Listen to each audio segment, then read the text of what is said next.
Buenas noches, bienvenidos a un nuevo capítulo de No Culpes y hoy vamos a hablar de nazis en Argentina. Pero llega un informe especial desde la mano del escritor y periodista Marcelo García hablando de Malargüe y San Rafael. ¿Qué pasó en estos dos departamentos de nuestra provincia? Ya lo saludo a él, Marcelo García, ¿cómo estás? Buenas noches.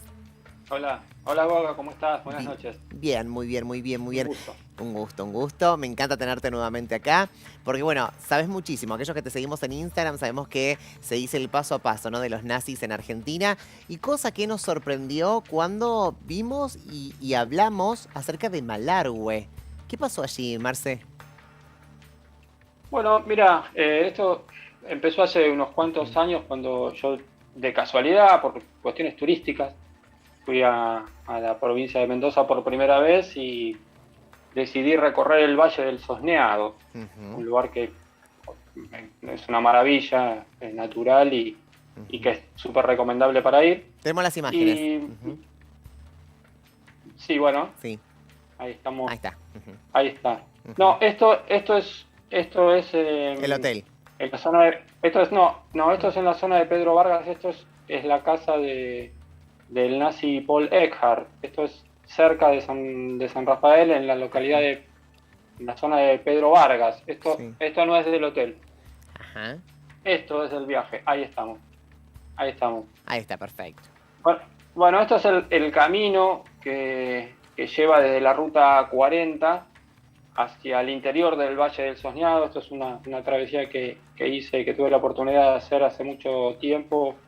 Eso es un puesto de gendarmería que está Ajá. cerca de este hotel, que es lo que nos interesa puntualmente en esta charla. Bien. Es un hotel que está abandonado, está en el medio del Valle del Sosneado, pegado al río Atuel. Ujú. Se conserva bastante bien, como se puede ver, obviamente tiene esas termas también maravillosas. Y la historia con este hotel en realidad surgió un poco de casualidad, porque yo no iba con fines de investigación a la zona, sino que, bueno, justamente uno de los choferes, uno de los conductores de la expedición de las 4x4 que tomamos, cuando llegamos a esa zona del hotel, aminoró la marcha y me acuerdo que me comentó: este es el hotel donde los alemanes le pagaban a Perón. Los alemanes Y le bueno, pagan al Perón. ¿Cómo es eso, Marce? bueno, eso es lo mismo que le pregunté en ese momento Ah, a él, y esto lo que activó sí. una serie de investigaciones y de Ujú. averiguaciones que derivaron en poder recabar muchos más elementos, ¿no?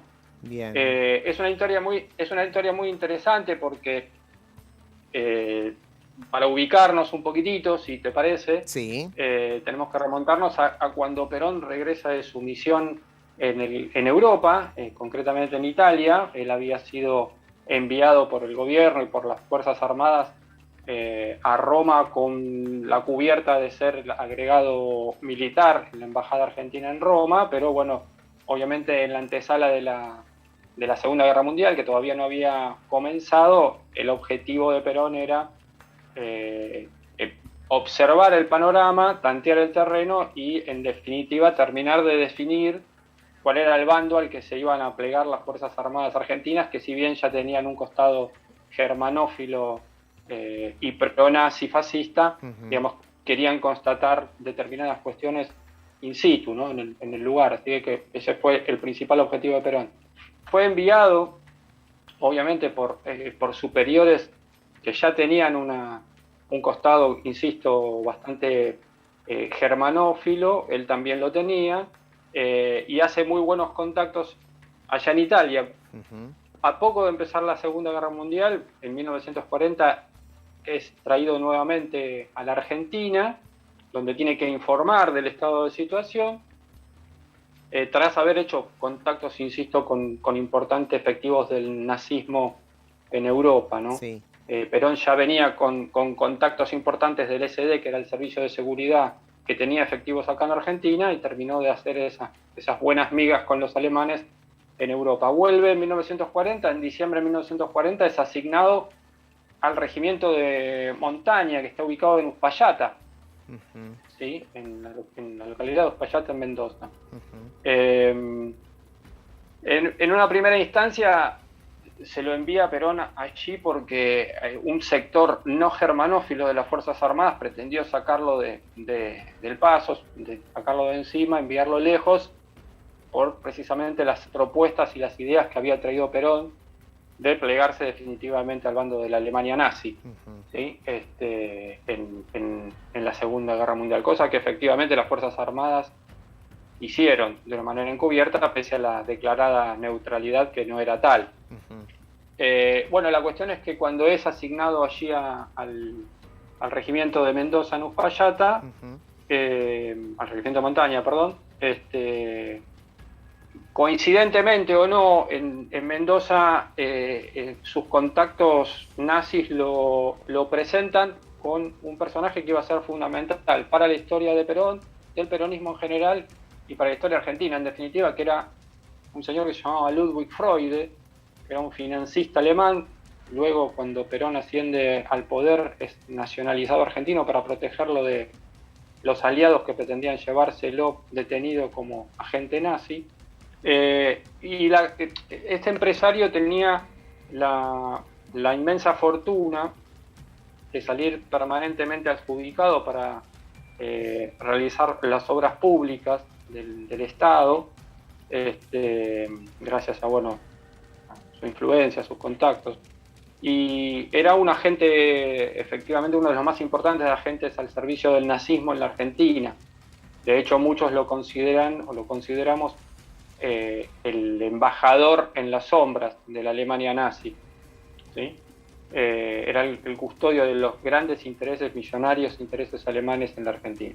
Mira vos, mira qué Eh, impresionante. bueno, los contactos de Perón y de Freud los presentan y bueno, a partir de ahí se divide la historia en dos porque fueron socios prácticamente inseparables Ujú. y O sea, un hotel muy, Perón... o sea, Marce, podríamos decir que un hotel muy importante para la historia entre Perón, los nazis. Sí, porque si bien, digamos, tengamos en cuenta que entre Uspallata y el Valle del Soñado tenés unos 340 Ujú. kilómetros más Sí. o menos, cerca de 4 horas de viaje aproximadamente. Lo curioso es que ese hotel estaba instalado, ese hotel se construyó en 1938 Ajá. y dejó de funcionar extrañamente, o no tanto, en el año 1953, en pleno segundo gobierno de Perón. Ajá. Ese hotel fue construido por la compañía de hoteles sudamericanos, que era de intereses británicos en realidad, Ujú. pero era un hotel ubicado en medio de la nada, podemos decir, porque imagínate que hoy en día cuesta mucho llegar, Sí. tardás muchísimo, desde la ruta 40 hasta ese hotel tenés unas 3 horas aproximadamente por el Valle del Sorneado, digamos, no es sencillo llegar. Imagina, mira, esa es una foto de cuando fue inaugurado en 1938, lo que estamos Ajá. viendo. Mira. ¿Sí?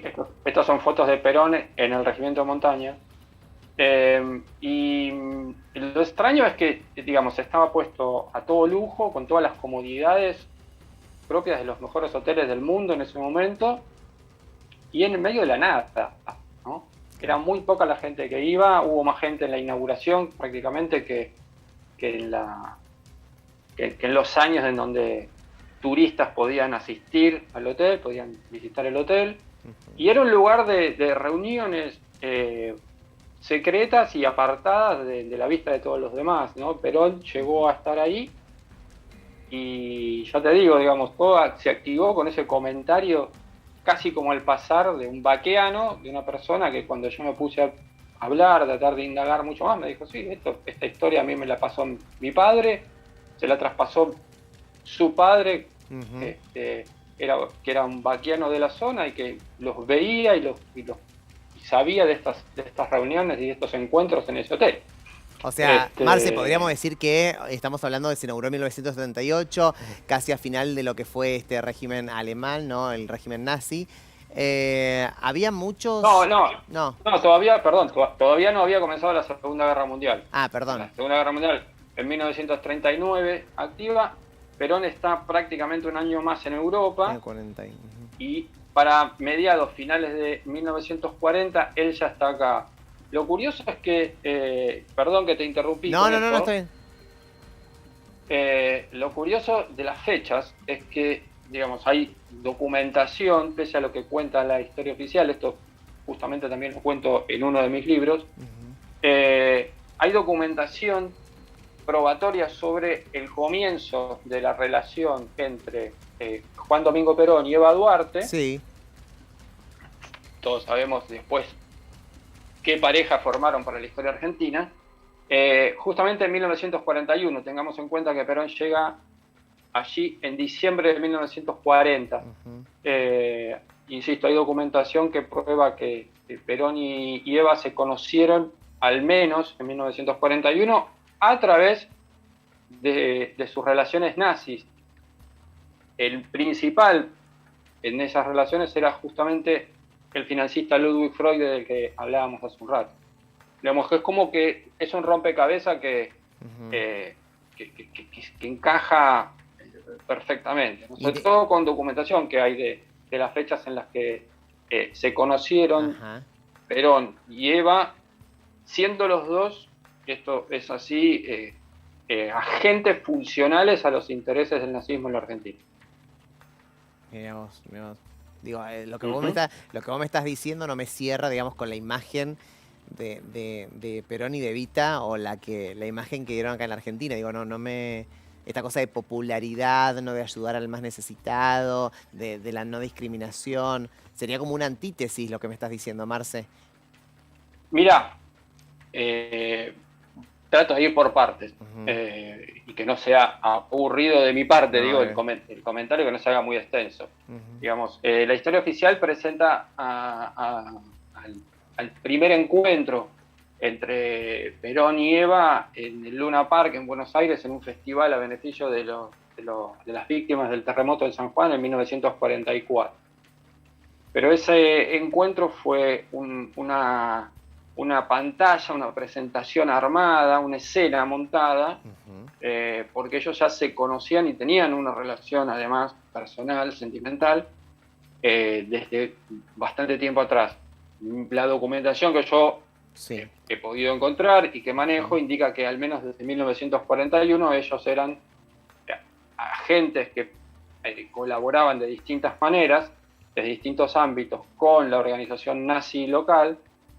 Y en esto quiero hacer una salvedad, porque esto también yo lo plasmo o lo dejo bastante claro en mis investigaciones y en mis libros. Digamos, este costado de esta pareja tan magnética para la historia argentina, tan importante, tan marcante, no implica el hecho de negar otras cuestiones que son atendibles también, que son destacables, y que no pretendo, yo por lo menos no pretendo menoscabar ni negar, ¿no? Digamos, yo no soy un escritor o un investigador revisionista en el sentido de que pretendo borrar con toda una historia y reescribirla directamente, sino que mi objetivo es el de completar las figuras de los personajes históricos, en este caso creo que dos de los más importantes de la historia argentina. Dicho esto, te cierro solamente con esto, Goga. Dicho esto, lo que me interesa destacar es que más allá de cuestiones ideológicas, sobre todo por el lado de Perón, que Perón sí era una persona admiradora del régimen fascista y era filonazi, yo no puedo decir definitivamente que Perón era un nazi en el cabal sentido de la palabra, pero era un filonazi, tenía una afinidad, y además la gente con la que se rodeó lo dice todo, pero sobre todo de Eva, aunque también de Perón, había una relación de interés con los nazis que estaba muchísimo más relacionada a lo económico que a otras cuestiones. Bien, ¿sí? bien. Eso también hay que remarcarlo, digamos, porque si no... ¿A qué te referís, Marce? ¿A qué te referís con lo económico? ¿Qué relación? Eran agentes que recibían pagos de los nazis, ¿de los nazis? Directamente. Sí, de la organización nazi. A ver, hay documentos, esto, insisto, también lo cuento muy detalladamente en mi primer libro, que justamente se llama La agente nazi Eva Perón y el tesoro de Hitler, con ese título tan atrevido, pero que se justifica plenamente, hay documentación que muestra cómo los nazis traían dinero por diferentes medios, lavado de dinero, ¿sí? Desde Europa. El destinatario en realidad era, por lo general, el mencionado Ludwig Freude, pero Eva Duarte, en ese momento, era testaferro de los nazis y en muchos de los casos se abrieron cuentas en el Banco Germánico, en el Banco Alemán Transatlántico, acá en Buenos Aires, cuentas que figuraban a nombre de Eva Duarte, que en realidad hacía las veces de testaferro, ¿sí? De mujer de paja, como se llama habitualmente. Documentación que yo tengo en mi poder menciona por diferentes medios, hay información que viene del lado alemán, documentos desclasificados de los norteamericanos y también de los británicos, en donde a Eva Duarte se la identifica como cabeza de un grupo que era conocido en el ámbito del nazismo en la Argentina como Strohfrauen, que era mujeres de paja, justamente eso, mujeres testaferro, mujeres que desde distintos ámbitos, en este caso Eva inicialmente desde el mundo artístico, donde se relaciona por primera vez con personajes filonazis de la Argentina, hacía las veces de testaferro, ¿no? Que recibía dinero de parte de los nazis y luego cobraba su parte por hacer por brindar ese arco de protección para los intereses de los alemanes. Marce, este sería como el famoso oro, ¿no? Que se habla que estaría en la Argentina de los nazis, ¿no? Que se habla como de un oro oculto, ¿no? De ellos. Es que el tesoro nazi fueron muchas cosas. No es solamente, la imagen espectacular, que no digo que no lo sea, pero no es lo único, de los lingotes de oro escondidos. El tesoro nazi fueron muchísimas cosas. Entre otras cosas, materia gris, lo mejor de la ciencia, la tecnología, secretos industriales, secretos medicinales, fórmulas, obras de arte. Sería muy largo, tengo también documentación que prueba que familias de alcurnia de la Argentina, no viene el caso nombrarlas en este momento, eran trianguladores de robo de grandes obras de arte que los nazis sacaban de Europa. Marce, ¿está comprobado o hay algún documento, de acuerdo a tu investigación, que a Perón lo ayudan a ganar, también? ¿Tuvo mucha influencia nazi para que pueda ganar y ser presidente acá en la Argentina? Esa cosa de poder, de impulsar a un candidato. ¿Les convenía? Mirá. A ver, te lo hago lo más sintéticamente posible. Sí. A partir de 1944, los nazis sabían que podían, y un poquito antes también, los nazis sabían que podían perder la guerra, pese a que públicamente, sobre todo en Alemania, decían otra cosa. Y eso generó la necesidad para el bando alemán de encontrar puertos seguros en el exterior, ¿sí? Pensando en la posguerra. ¿Sí? Vos ten en cuenta que esta gente, nosotros pensamos en lo inmediato o en el mañana, ellos piensan 20, 30, 50 años para adelante, ¿sí? Al nivel al que se manejaban. Argentina fue el centro neurálgico de las actividades del nazismo en el hemisferio occidental. Fue el lugar más importante para los nazis fuera de Alemania. Esto dicho con absoluta seguridad y con documentación probatoria sobre eso. Bien. El tema es que cuando se comienza a advertir esa posible derrota alemana, se produce en la Argentina un golpe de efecto que no fue casual, que fue el golpe de junio de 1943 a cargo del GOU, el Grupo de Oficiales Unidos, que era un grupo de las Fuerzas Armadas, sobre todo del Ejército, ampliamente dominado por Perón, si bien estaba en una segunda línea sucesoria para un eventual poder en ese momento, un coronel muy poderoso precisamente por los importantes contactos que había hecho en la Argentina con efectivos nazis del SD, del Servicio de Seguridad, y con el contacto que tenía en Europa, con los contactos que tenía en Europa. Ujú. El GO toma el poder decididamente para establecer ese estado títere de los nazis en Sudamérica. ¿Sí?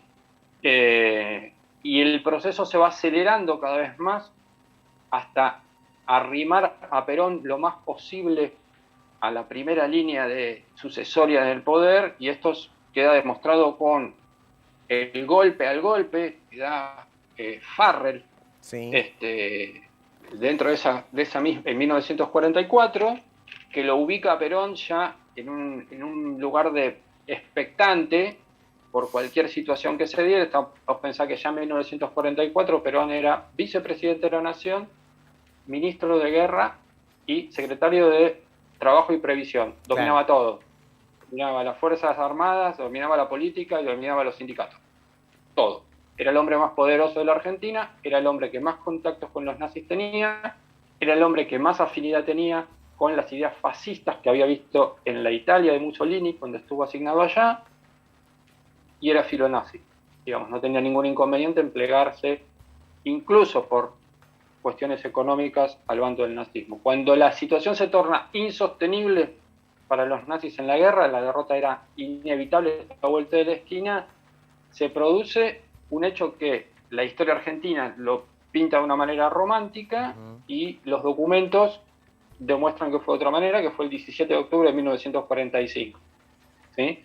Se simula un conflicto de la dictadura militar con Perón, se lo marca como el generador de todos los beneficios y las conquistas sociales del pueblo, muchas ciertas, muchas maquilladas, muchas propias, muchas tomadas de los propios dirigentes políticos opositores que el régimen había encarcelado. Hablo de socialistas, entre otras cosas, de radicales. Y se genera la necesidad de la llegada de Perón al poder. ¿Sí? Eso se logra con una fraguada detención de Perón en la isla Martín García, que no fue tal. Sí, estuvo allí, pero no estuvo en condición de detenido, era toda una puesta en escena también. Y se genera esa necesidad.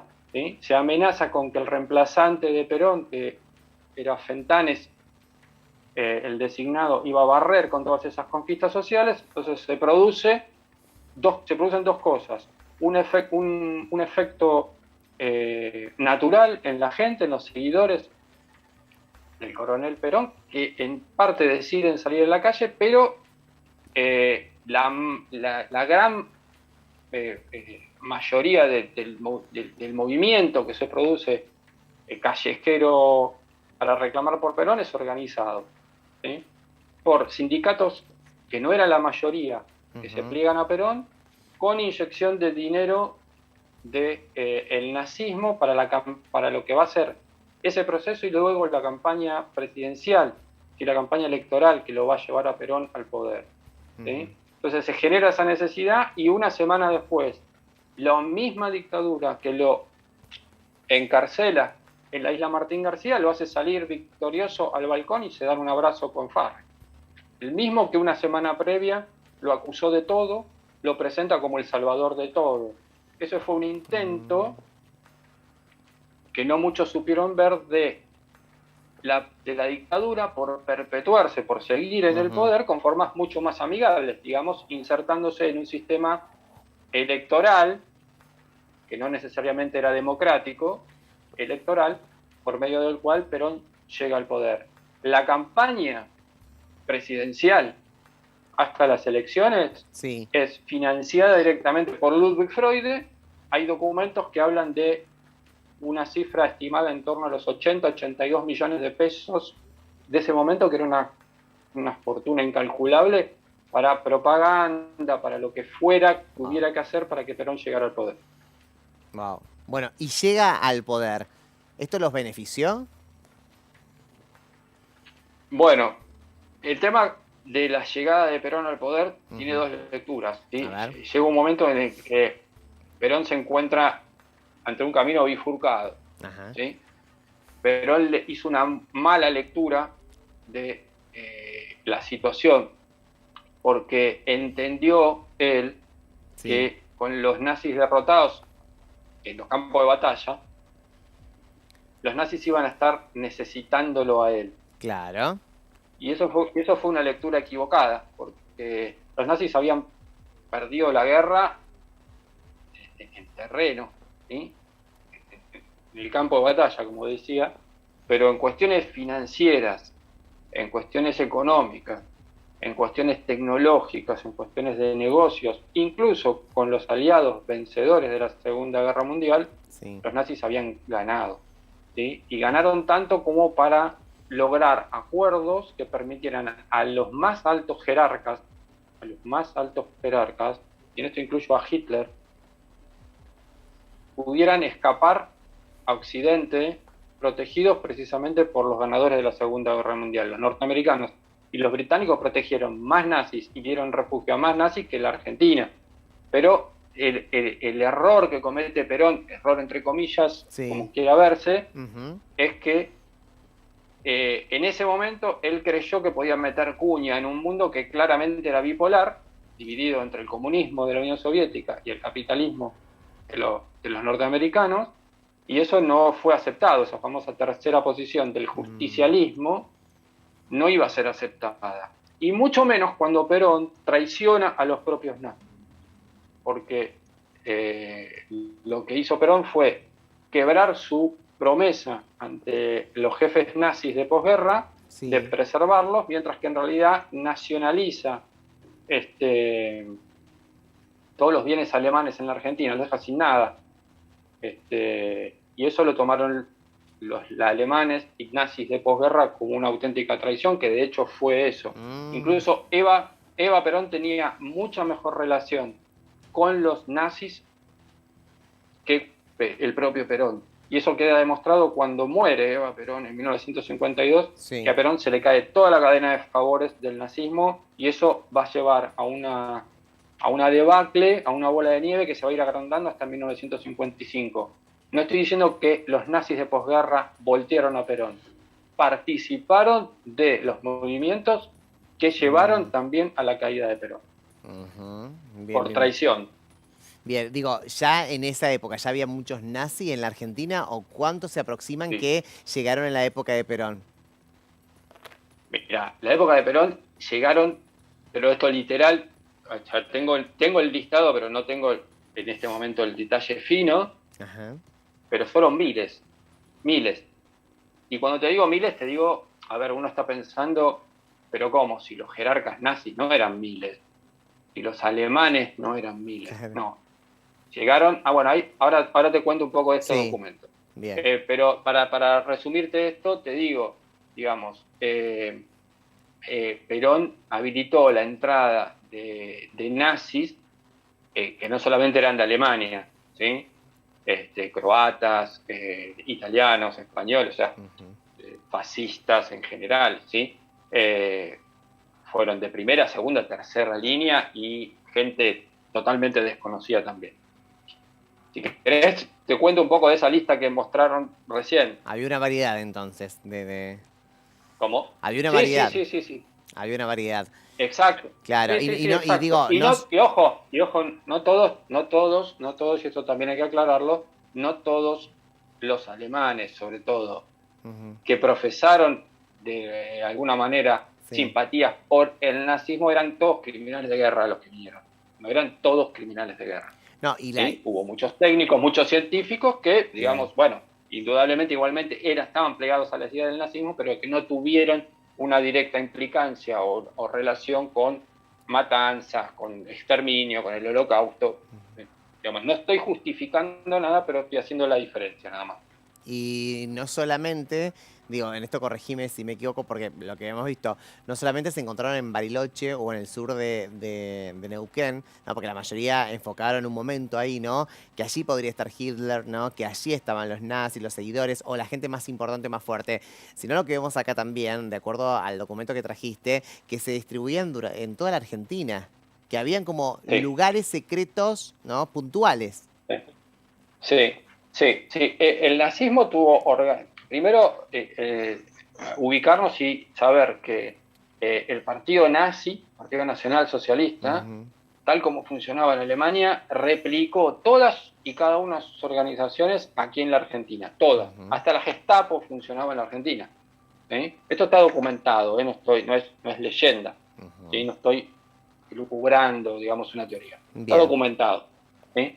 Esta documentación, gran parte de esa documentación pudo ser conservada de los trabajos que hizo la Comisión Especial Investigadora de Actividades Antiargentinas, que funcionó en el Congreso de la Nación entre 1941 y 1943.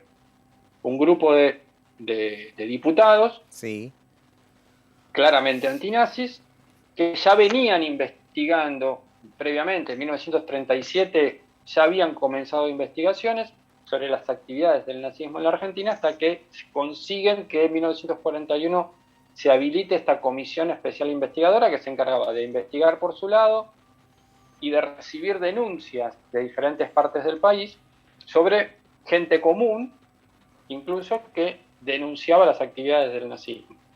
Yo tengo toda la documentación, toda esa documentación, son literalmente miles de páginas escaneadas directamente de los archivos originales, y dan cuenta de esas actividades en todo el país y con todas las organizaciones, ¿sí?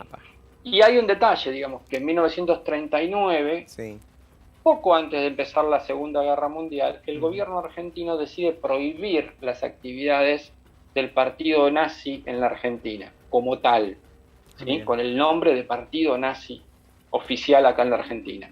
Obviamente los grandes intereses y los partidarios miles que tenía en la Argentina no iban a claudicar, no iban a bajar de brazos si se produce, esto te lo cuento así muy rápidamente, nada más mencionarlo, un camuflaje de todas esas organizaciones y del partido mismo, cambiando el nombre, mutando o camuflándose en otras organizaciones alemanas como clubes deportivos, ¿sí?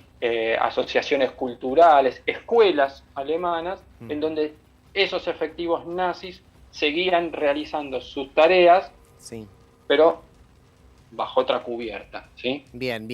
Voy a esto porque sí, en esa documentación de que yo te hablo, hay muchas referencias a actividades de los nazis en Mendoza. Perfecto. ¿Sí? ¿Por ejemplo? Hay muchas. Y ahora, te uno con este documento que estuvimos bien, mostrando vamos al recién. documento. Vamos al documento entonces. Vamos al documento, pero tiene que ver. Tiene que ver. Dale. Este documento está escaneado también de los originales de un informe de marzo de 1946. Pensá que faltaba muy poquitito. Ahora voy a comentar ese recuadro en rojo. Faltaba muy poquitito para que asumiera Perón la presidencia, ¿sí? Sí. Faltaban un par de meses para que esto es un informe redactado por el Departamento de Guerra de los Estados Unidos y presentado a comisiones investigadoras del Senado estadounidense, ¿sí? Y son 2 volúmenes que tienen cada uno aproximadamente 400, 500 páginas, ¿sí? Lo notable es que de esos 2 volúmenes, el primero, que es este que estamos viendo, esto es una página solamente de ese volumen, sí, muestra el listado completo. Ahí vemos un listado, ¿sí?